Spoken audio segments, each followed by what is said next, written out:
opportunity for you to share with me how the crime has impacted you. It's not an opportunity to address Mr. Smith directly, but what would you like to share with me, sir?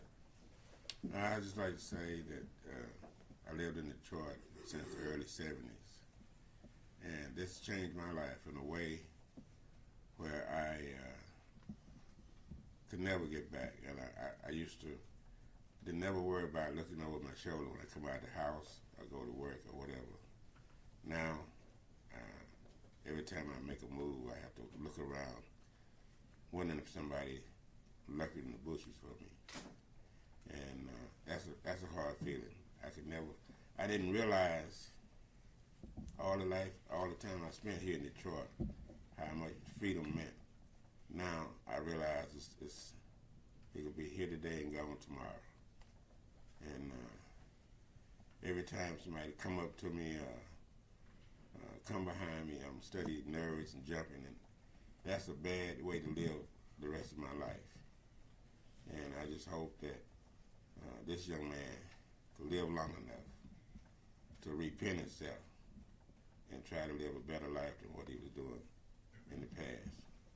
And that's all I have to say. Thank you so much, Mr.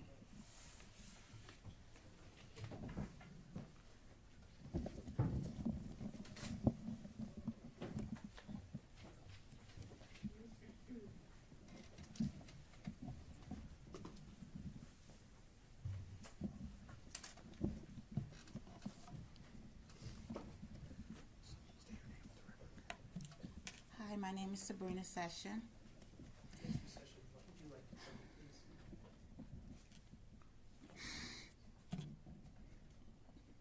Take your time.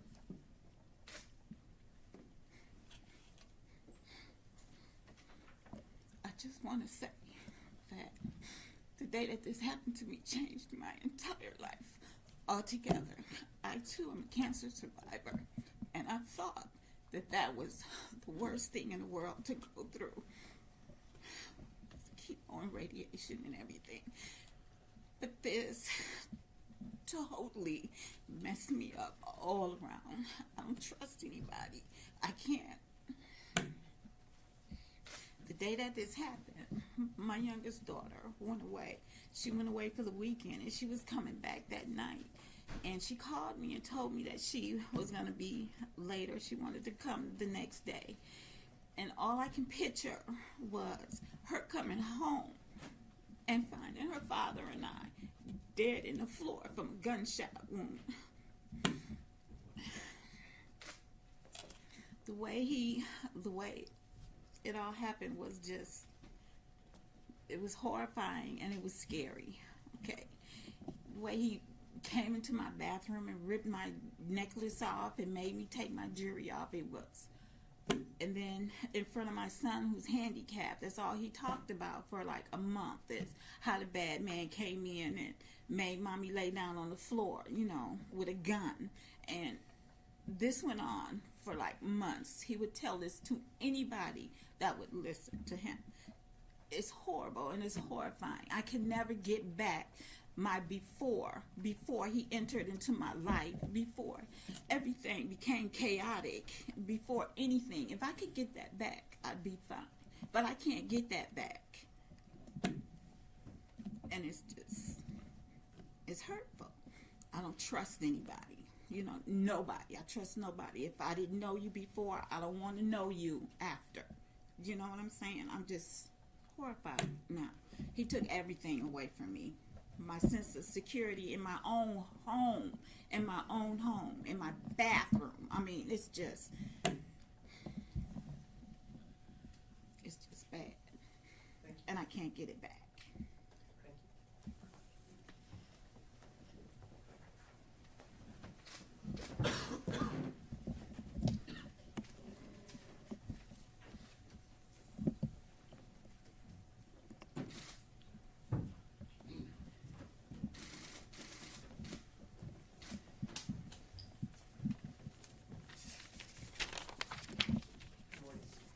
Good morning.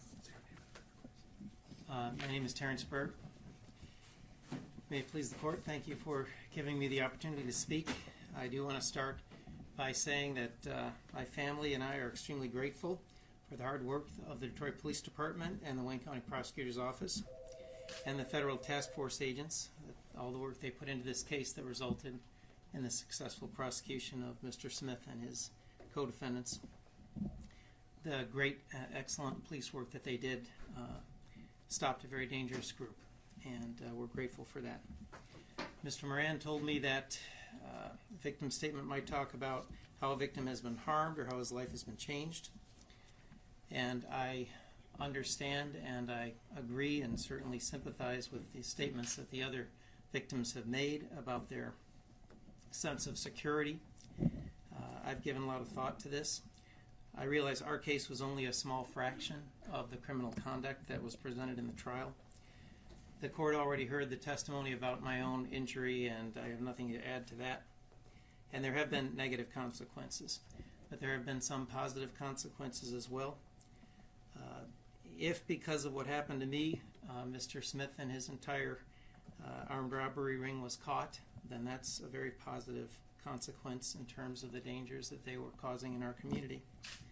Second, although I also have to admit that I get nervous when I see two strangers approaching me on the street, more nervous than I did before, I have to say that other things have happened that have also given me a lot of confidence and a lot of respect for the people in my neighborhood and for the people of Detroit. I can't count the times I've been walking in my neighborhood since this happened, and a car might roll up and the window would come down and I might start to get a little bit nervous. But instead of anything bad, the person inside says something like, "Hi, Judge, how are you doing? Glad to see you walking. We've been praying for you." And that still happens. That still happens very frequently. So, although, yes, there is more of a sense of fear, I also feel surrounded by support, and my family feels surrounded by support, because, thank goodness, the majority of the people of Detroit are that way. And they express love, not selfishness, empathy and sympathy for someone who is hurt, not a cold-hearted desire to hurt others for self-gain, kindness, not brutality, support and embrace for the whole community, not violence against the vulnerable. I'm not saying that we don't have a violent crime problem. I know that we do. But I'm saying that the bad guys are substantially outnumbered by the good guys. I know it was the bad qualities that were on display during the trial that we had in this case, and I'm sure the court is taking all that into account and determining what the sentence should be. But I want to say that I do believe it's possible for people to change. I know that I've changed and grown because of what's happened to me, and it's been in a positive way. That statement that whatever doesn't kill you makes you stronger is true. My wound is mainly healed. It went from being shattered and useless leg to being solid and strong. A person can heal too. I'm sure Your Honor will impose a fair and just sentence, whatever sentence you impose. My hope here is that Mr. Smith can somehow heal and change and turn his life around, just as I hope the cycle of violence that plagues our city can also be turned around. I want to thank you for the opportunity for addressing the court.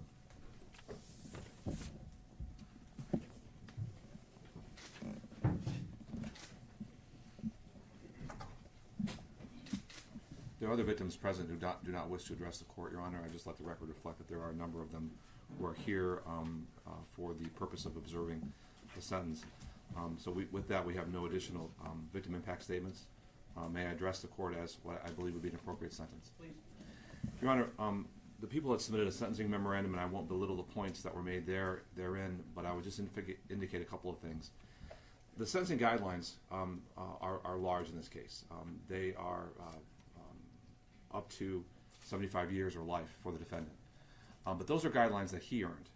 He earned them by his conduct, by his behavior, by his criminal history, by his violations of his parole history, by everything that he's done in his life, the decisions that he has made. So those guidelines were earned by his conduct.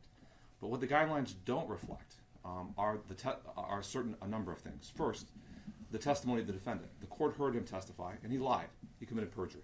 He indicated that he lied, that he raised his hand and told untruths.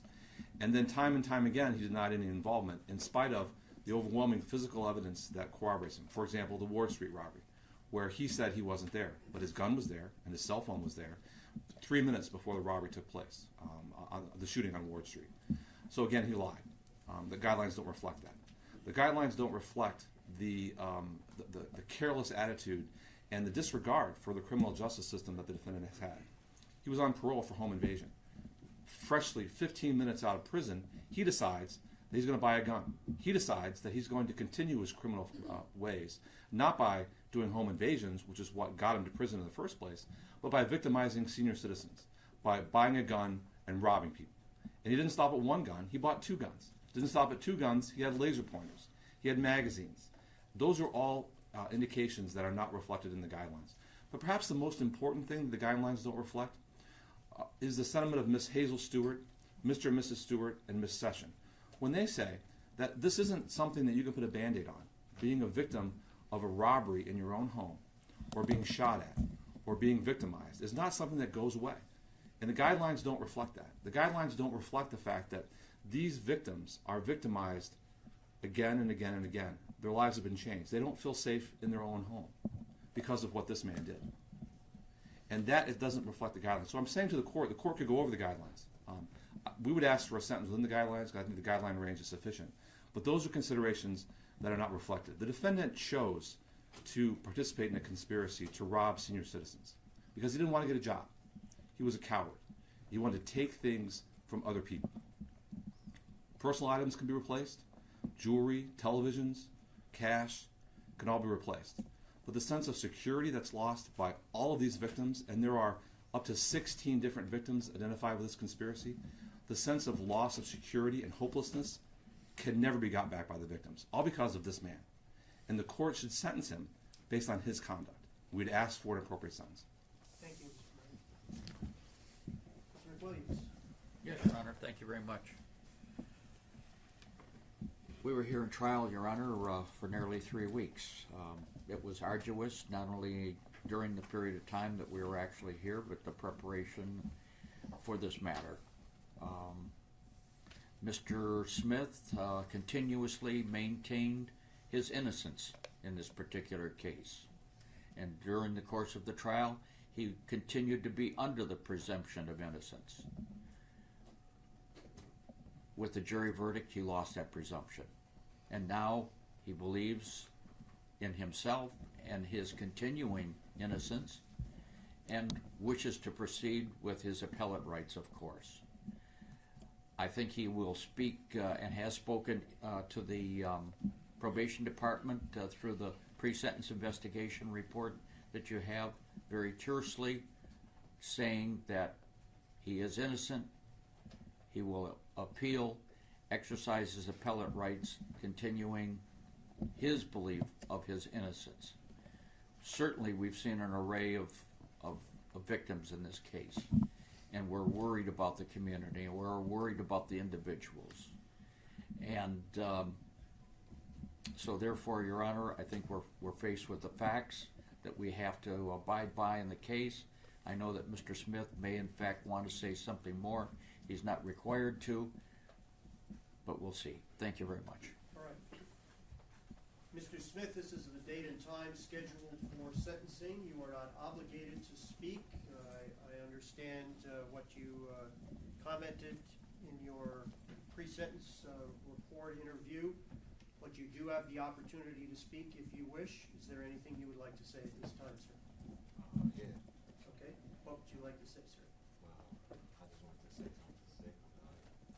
You can stand where you are right now. Go ahead.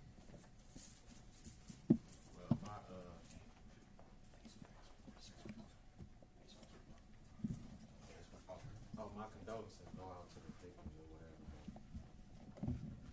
I didn't rob all these people or whatever. What they don't know is they didn't explain that these guys' whole plea agreement to the jurors, which was they put them in a comfortable position to say, no matter what you tell us, your minimum sentence will not enhance. So that just made them feel comfortable to say, okay, Kevin was here with me here. No, nobody in this courtroom said that I did anything to them. Even the people who said that the person didn't have on mask came in here and said I did anything to them. It's easy to put somebody behind the mask. If Robert Williams or Diego knew one of these people's sons or cousins or whatever, and they knew their name and said that they did this, they'd have been sitting in the defendant chair just by them just saying their name. And I just want to tell these people to be safe out there, because these same guys that admitted to 20 robberies, 18 robberies, finna be out here in 5 years. So I just want to tell the community, tell them to be safe about that. And I want to tell y'all prosecutors, y'all detectives, to tell Robert Williams and tell Don Diego to be safe as well when they come home. I pray for them, and that's about it. All right. You can be seated. Have you be seated.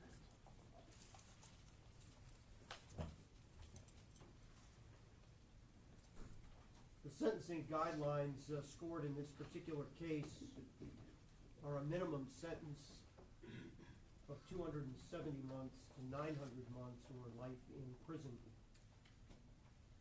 And under People versus Lockridge, the court is obliged to score the guidelines, and I recognize that they are advisory, but I will in fact impose a sentence within the guidelines.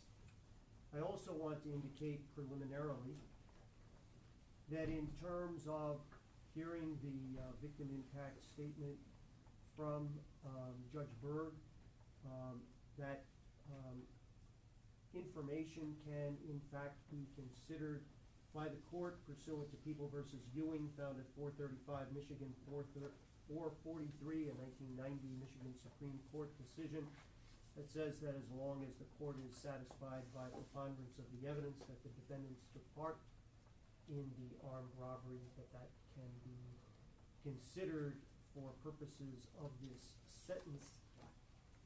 I do want any appellate court, however, to recognize in reviewing what takes place today that the sentence that I will be imposing is based on evidence that I think is overwhelming and shows evidence of the defendant's dangerousness to the community, really independent of what happened on Oak Drive back on March the 5th of last year. Let me start by saying there ought to be one place on earth where you can be safe and you can feel secure, especially if you're infirm, you're elderly, or you're vulnerable. In this particular case, elderly and vulnerable citizens were preyed upon, victimized, and terrorized by a group of vicious criminals led by Kevin Smith. An 89-year-old widow forced at gunpoint into her home, terrorized and robbed of items that had great sentimental value that couldn't be replaced. Items of jewelry given to her by her late husband. A retired couple enjoying life after decades of hard work, targeted because of a car. The husband who had worked for decades at General Motors, as a retirement gift to himself, bought himself a nice automobile. And because he tried to enjoy the fruits of his honest labor, he was targeted, threatened with death at gunpoint. And when his wife asked those involved in this particular conspiracy, "Why are you doing this?" there was the simple response of, "It's our job." There were two men sitting in front of the passenger's house when an attempted robbery occurred. And Mr. Smith was one of those individuals. The driver attempted to drive away when he saw the laser-guided weapon that he had. And as he drove away, 21 rounds were fired at that vehicle. Another couple, in their 20s, sitting in the driveway of the woman's home, robbed and pistol whipped. And finally, an older couple terrorized at gunpoint in their own home. And their son, who had Down syndrome, terrorized as he viewed what was happening to his mother and his father. With masks to conceal their identity, with laser-assisted guns, this band of vicious criminals carefully selected elderly and vulnerable victims. And this band was led by the defendant. At this point in our city's history, the mayor, the city council, the police chief, community groups, business leaders, and law enforcement have been dedicated to invigorating and building the city. Many people have devoted hours and hours in an effort to make this city the great city that it is. The defendant, however, led his band of criminals on a rampage through a West Side neighborhood intent on spreading fear and evil. And we cannot and will not sit quietly and idly by and let gangsters attempt to destroy a neighborhood. We can and we must be protected from this evil. It will not be permitted to flourish. The defendant who is before the court for sentencing today is someone who was sent to prison for home invasion, for breaking into the peace and sanctity of people's home. While he was in prison, for a period of 30 months, he accumulated 22 major misconducts. And for some reason, the parole board decided that someone with 22 major misconducts in 30 months should be paroled. And the result of that is that Mr. Smith was paroled for less than a month and was back orchestrating this rampage through this West Side neighborhood. In light of the danger that Mr. Smith poses to this community, it is the sentence of the court on the charge of felony firearm that the defendant be committed to the Michigan Department of Corrections on the charge of felony firearm for a period of 2 years. Since the defendant is on parole, there is no credit for time spent in custody. On the charge of felon in possession of a firearm as a fourth offender habitual, it's the sentence of the court that the defendant be committed to the Michigan Department of Corrections for a period of not less than 5 years, a period not greater than 10 years. On the charge of armed robbery as a fourth offender habitual, it's the sentence of the court that the defendant be committed to the Michigan Department of Corrections for a period of not less than 65 years, a period not greater than 90 years.